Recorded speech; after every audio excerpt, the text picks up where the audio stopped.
ధనుష్కోడిలో ఏంటంటే 1964లో ఒక పెద్ద ఇండియన్ ఓషన్ నుంచి ఒక పెద్ద అల వచ్చేసి ఈ ధనుష్కోడిని మొత్తం నేలమట్టం చేసేసింది అనమాట. మొత్తం ముంచేసింది.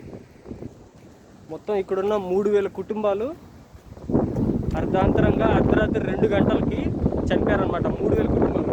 అండ్ మీకు ఇక్కడ కనిపిస్తుంది కదా, సో ఇదే లాస్ట్ బార్డర్ ఇండియాకి. ఇక్కడ నుంచి శ్రీలంకకి 18 కిలోమీటర్సే.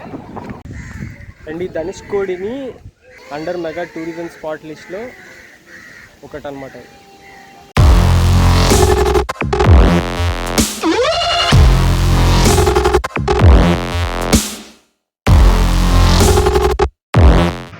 మీకు నా వీడియోస్ నచ్చినట్టయితే సబ్స్క్రైబ్ చేసుకొని పక్కన ఉన్న బెల్ ఐకాన్ కూడా క్లిక్ చేయండి. మరిన్ని అప్డేట్స్ కోసం నా ఇన్స్టాగ్రామ్ ఫేస్బుక్ని కూడా ఫాలో అవ్వండి. Thank you. రామేశ్వరంకి వెళ్ళే దారిలోనే ఒకటి ఇంట్రెస్టింగ్గా కనిపించింది. సో ఆపాము పక్కన. సో మీకు డౌట్ ఉండొచ్చు ఉప్పు ఎట్లా తయారు చేస్తారనేది. చూడండి ఇక్కడే మొత్తం ఇగో పక్కనే బీచ్. వాటర్ ఇక్కడికి లాగుతారు యాక్చువల్గా. సో లాగిన తర్వాత ఏంటంటే ఫుల్ ఎండ ఉంటుంది. ఎప్పుడు మార్నింగ్ 7:30 నుంచి ఆఫ్టర్నూన్ 12:30 వరకు ఈ కోస్టల్ ఏరియా మొత్తం ఫుల్ ఎండ ఉంటుంది. సో వీళ్ళు ఏం చేస్తారంటే ఆ వాటర్ మొత్తం ఇట్లా ఛాంబర్స్గా డివైడ్ చేస్తే వాటర్ అంతా ఎవాపరేట్ అయిపోయి అందులో ఉన్న సాల్ట్ మాత్రం సైడ్కి ఇట్లా తేరిపోతుంది. సో వాళ్ళు ఇట్లా సైడ్కి కుప్పలుగా వేస్తారు. మొత్తం కల్లుప్పి.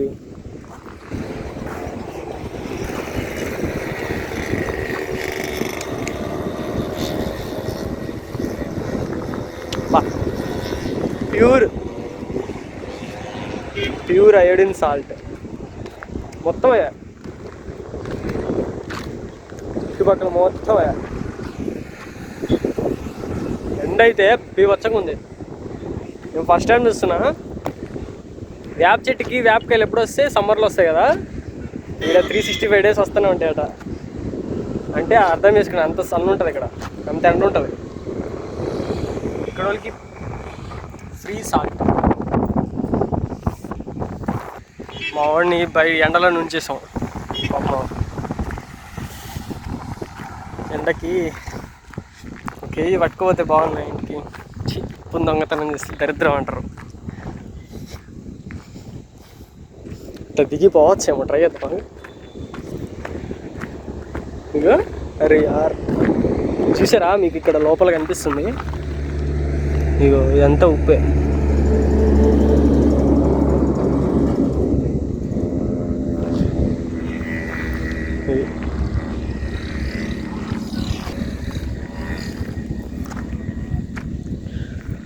సో ఉప్పు ఇట్లా తయారు చేస్తారు. తయారు చేసేదే ఉండదు, అట్లా వస్తుంది. అది టెక్నిక్. సముద్ర వాటర్ ఇటు తీసుకొస్తారు, లాక్ చేసేస్తారు. ఎండకి వాటర్ అంతా ఎవాపరేట్ అయిపోయి సాల్ట్ మాత్రం సైడ్కి అవుతుంది.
సో రైట్ నో మనం ఇప్పుడు రామేశ్వరంలో ఉన్నాము.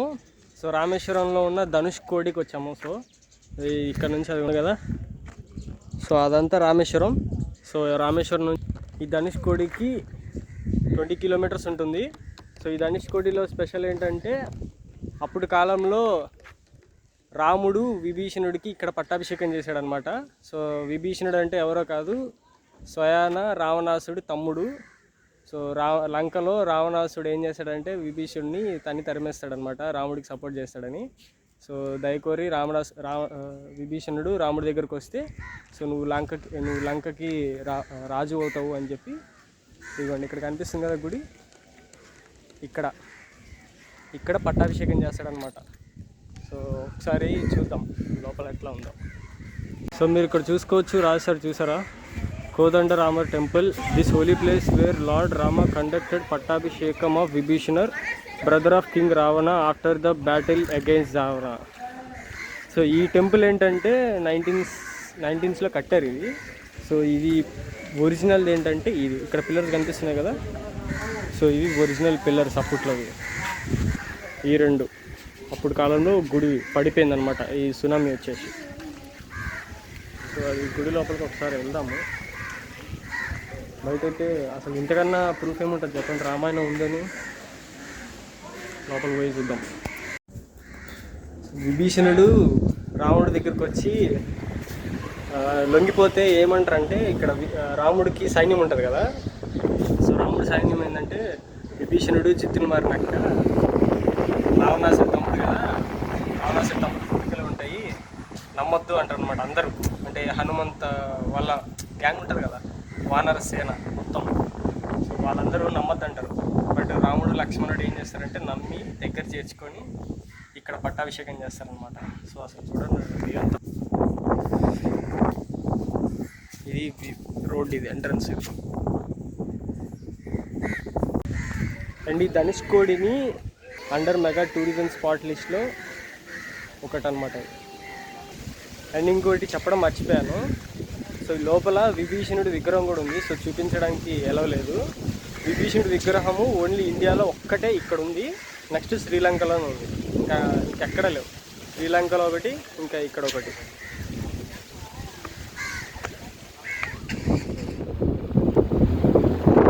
మీరు చూస్తున్నారు కదా, ఇది అప్పటి కాలంలోని రైల్వే స్టేషన్, అప్పుడు బ్రిటిష్ కాలంలో వాళ్ళు కట్టించి. చూసారా కూలిపోయింది. ప్రజెంట్ అయితే నేషనల్ హైవే 49 వాళ్ళు ఒక బోర్డు ఒకటి పెట్టారు. అప్పుడు కాలంలో రైల్వే స్టేషన్ ఇక్కడ, ఈ ధనుష్కోటికి రావడానికి రైల్వే స్టేషన్. ఇక్కడ వాచ్ టవర్ కూడా ఉంది. ఇక్కడ చూస్తున్నారా మీరు, ఇది వరకు ఈ రోడ్డు కింద రైల్వే ట్రాక్ ఉండేది. సో ఇప్పుడు అది మునిగిపోయి రోడ్డు వేశారు.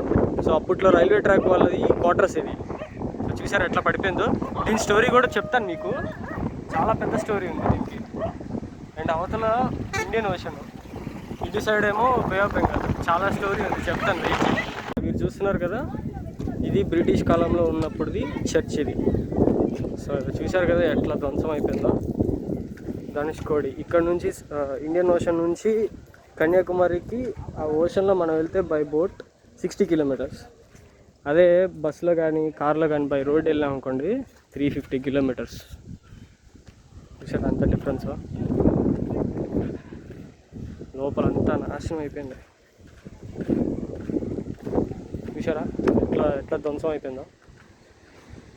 అప్పుడు స్టైల్ కన్స్ట్రక్షన్ చూడండి ఎట్లుందో. రాళ్ళు కూడా చాలా డిఫరెంట్ ఉన్నాయి.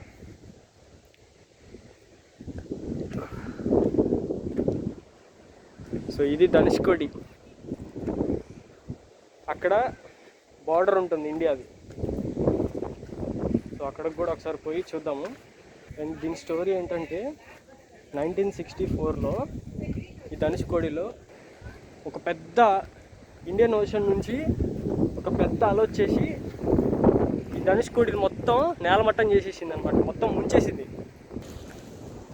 మొత్తం ఇక్కడున్న 3000 కుటుంబాలు అర్ధాంతరంగా అర్ధరాత్రి 2 గంటలకి చనిపోయారనమాట. 3000 కుటుంబాలు.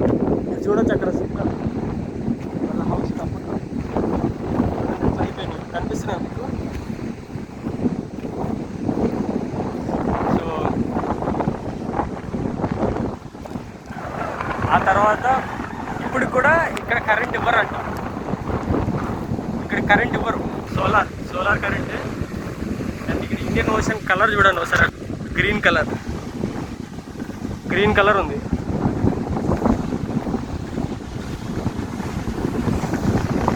కనిపిస్తుందో లేదో, దగ్గరకు ఒక గాలి పిచ్చగా వస్తుంది. దగ్గరికి వెళ్ళి ఒకసారి తీస్తా.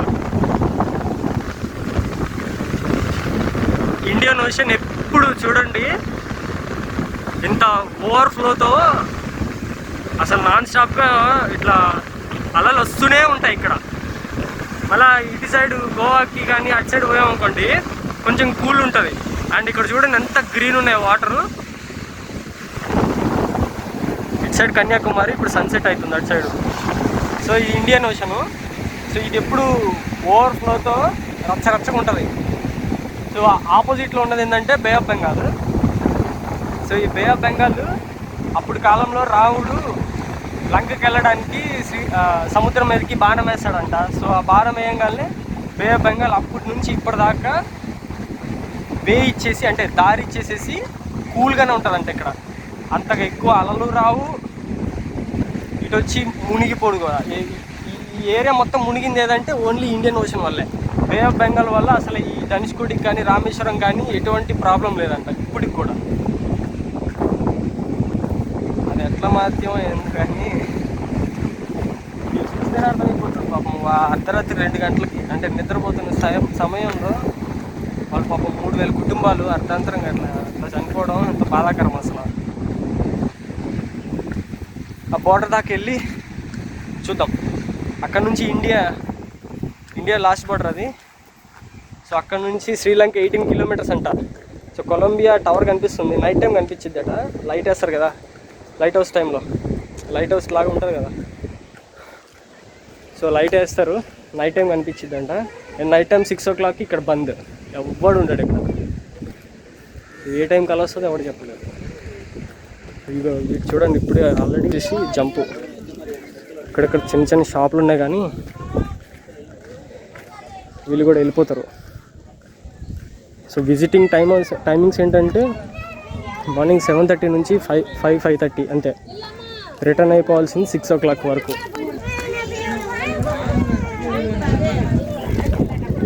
అలా బాగానే ఉన్నది. వాటర్ దగ్గర పోయి చూద్దాం. నేను చెప్పాను కదా ఇండియన్ ఓషన్ చాలా ఓవర్ఫ్లో ఉంటుందని. సో ఇది చూడండి, అసలు అలలు చూడండి ఎట్లా వస్తున్నాయి. ఆ కలర్ కానీ ఎప్పుడు ఇట్లానే ఉంటుందంట అసలు, నాన్ స్టాప్ ఇది. అండ్ ఇంకోటి చూపిస్తాను చూడండి మీకు. ఇటు ఆపోజిట్లో బే ఆఫ్ బెంగాల్ ఉంది. సో మధ్యలో నేషనల్ హైవే 49 ఇది. సో ఇట్లా పోతే 18 కిలోమీటర్స్ నుంచి ఇటు శ్రీలంక కనిపిస్తుంది, అది కూడా నైట్ టైము. ఒకసారి బే ఆఫ్ బెంగాల్ చూడండి అసలు ఎంత సైలెంట్గా ఉందో. అసలు అలలు లేవు, ఏమీ లేవు. సో దీని కలర్ కూడా చాలా డిఫరెంట్ ఉంది, డార్క్ బ్లూ. అండ్ ఇది చూస్తే మాత్రం గ్రీన్ కలర్. అసలు ఎంత సైలెంట్ ఉందో చూడండి. ఇది అలలు కూడా రావట్లేదు ఇక్కడ, విచిత్రంగా ఉంది. సో ఇక్కడ మీకు కనిపిస్తున్న రోడ్డు కింద అప్పట్లో రైల్వే ట్రాక్ ఉండేది. ఇవి చూడండి కనిపిస్తున్నాయి కదా మీకు, ఆ రాళ్ళన్నీ తాడులతో సైడ్కి కట్టేశారనమాట. అంటే ఇసుక వచ్చి జారిపోకుండా రోడ్డుని కప్పేయకుండా అనమాట. సో సముద్రపు ఇసుక. సో అప్పుడు సునామీ రాగానే మొత్తం వాళ్ళందరూ అట్లా ఊరు మొత్తం నాశనం అయిపోగానే ఇంకా నైట్ టైం ప్రజెంట్ అయితే ఖాళీ చేయించేస్తారు. సో ఈ రోడ్డు ఏంటంటే ఒకటే ఇండియన్ కాపాడుకుందనమాట. లేకపోతే చెప్పొచ్చో చెప్పకూడదు తెలియదు కానీ సింగపూర్ ఐడియా ఉంది కదా. సో శ్రీలంక అనేది మినీ సింగపూర్ స్మగ్లింగ్కి. సో ఇది కలిపేసుకుందామని వాళ్ళు ట్రై చేశారంట. ఎవరు శ్రీలంక వాళ్ళు ఈ ధనుష్కోడి రామేశ్వరాన్ని ఆక్రమించేద్దామని. సో ఆక్రమించేద్దామని ట్రై చేశారు, బట్ కుదరలేదు. ఫస్ట్లో వాళ్ళు అన్నది ఏంటంటే శ్రీలంక వాళ్ళు ఏమన్నారంటే నెహ్రూ ఉన్నారు కదా మన ప్రెసిడెంట్, అప్పట్లో నెహ్రూ కాలంలో మమ్మల్ని కూడా మీ ఇండియాలో కలిపేసుకోండి అని చెప్పారట. అడిగితే నెహ్రూ గారు ఒప్పుకోలేదు. సో అసలు బండారం బయటపడంగానే సో ఇక్కడతో బంద్ చేసేసారనమాట. సో ఇక్కడతో మన ఇండియన్ బోర్డర్ లాస్ట్. సో అక్కడ దాకా పోయి చూద్దాము. సో మీకు ఇంకెవరు ఇట్లాంటివి చెప్తారు. సో నేను ఎట్లా కొట్లా తెలుసుకొని చెప్తున్నాను. నాకు ఇదే విచిత్రంగా ఉంది. అటు సైడ్ చూస్తేనేమో అదే ఓవర్ఫ్లో కొడుతుంది, ఇదేమో సైలెంట్గా ఉంటుంది. సైలెంట్గా ఉంది అసలు. అక్కడ బార్డర్ దాకా పోయి చూద్దాము. అండ్ మీకు ఇక్కడ కనిపిస్తుంది కదా, సో ఇదే లాస్ట్ బార్డర్ ఇండియాకి. ఇక్కడ నుంచి శ్రీలంకకి 18 కిలోమీటర్స్. మొత్తానికి మా నాన్నగారిని శ్రీలంకకి 18 కిలోమీటర్స్ దూరంలో తీసుకొచ్చాం. సో ఇక్కడే Indian ocean, bay of Bengal రెండు ఇట్లా కలుస్తాయి. సో ఇదే ఏరియా. సో ఒకసారి చూడండి, చూపిస్తాను మీకు కూడా.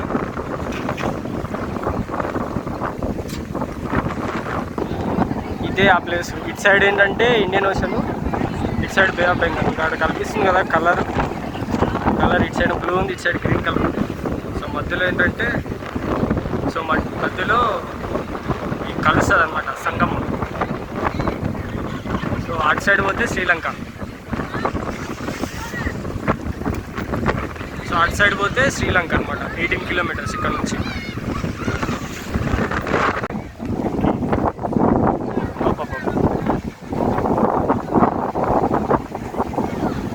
వర్షం కూడా గట్టిగానే వేస్తుంది పోలీసులు, అంటే ఇది దాటి వెళ్ళకుండా. సో ఈ రాళ్ళు కూడా ఎందుకు పెడతారంటే, ఆ వాటర్ ఫ్లోకి గట్టున్నది అనుకోండి, అది ఇట్లా కొట్టి లోపల కలిపేసుకుంటుంది. సో రాళ్ళు అయితే ఏం కొట్టినా సరే అలలు మళ్ళీ బ్యాక్కి వెళ్ళిపోతాయి. రాళ్ళు ఉన్న ప్లేస్లో ఉంటాయి గట్టిగా కదలకుండా. ఇసుకైతే నిదానం ఇట్లా చార్చుకుంటూ లోపల లాగేసుకుంటారు ల్యాండ్. చూడొచ్చు మీరు, 4 సింహాలు బొమ్మ. మన ఇండియాకి ఎన్ని బోర్డర్లు ఉన్నాయో అన్నిటి దగ్గర డెఫినెట్గా ఇట్లాంటి స్తూపాలు ఉంటాయి. సో ఇది డెఫినెట్గా ఉంటుంది, ఈ ప్రతి బార్డర్స్లో ఉంటుంది. ఇట్లా అచ్చరసలు చేస్తున్నారు ఫోటోలు దిగి. చూసారా, లెఫ్ట్ సైడ్ ఏమో ఇండియన్ ఓషన్, రైట్ సైడ్ ఏమో bay of Bengal. Bay of Bengal ఏమో సైలెంట్గా ఉంటే ఇది చూడండి అసలు రచ్చరచ్చ చేస్తుంది అది.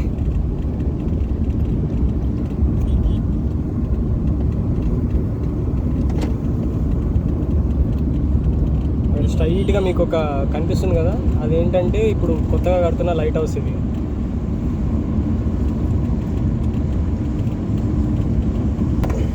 సో ఇటు సైడ్ ఏంటంటే శ్రీలంక, ఇటు సైడ్ ఆల్రెడీ కోస్ట్ గార్డ్లో నేవీ వాళ్ళు రెడీగా ఉంటారు బోర్డర్స్ దగ్గర.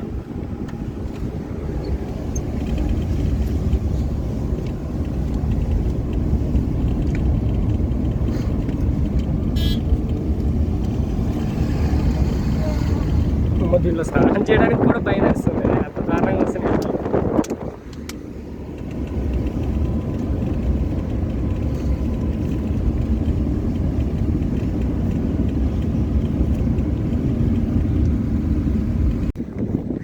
ఇక్కడ కనిపిస్తుంది కదా, ఇగోండి ఇది అప్పట్లో ఇక్కడ ఒక పెద్ద లాడ్జ్ అంటారు. చూసారు ఎట్లా పడిపోయిందో, పెద్ద సిటీ ఇది. సో ఇప్పుడు ఇది ప్రజెంట్ కడుతున్న కొత్త లైట్ హౌస్ ఇది. సో ఇక్కడంతా పెద్ద సిటీ ఉండేది. సో అర్ధరాత్రి 2:30 రాగానే మొత్తం అలతో మొత్తం కొట్టుకుపోయింది. ప్రజెంట్ ఇవ్వండి ఇట్లా ఉంది ఇక్కడ పరిస్థితి. సో ఆ చివరి నుంచి వచ్చాం మనం. ఇప్పుడు బార్డర్ అటు సైడ్ ఉంది.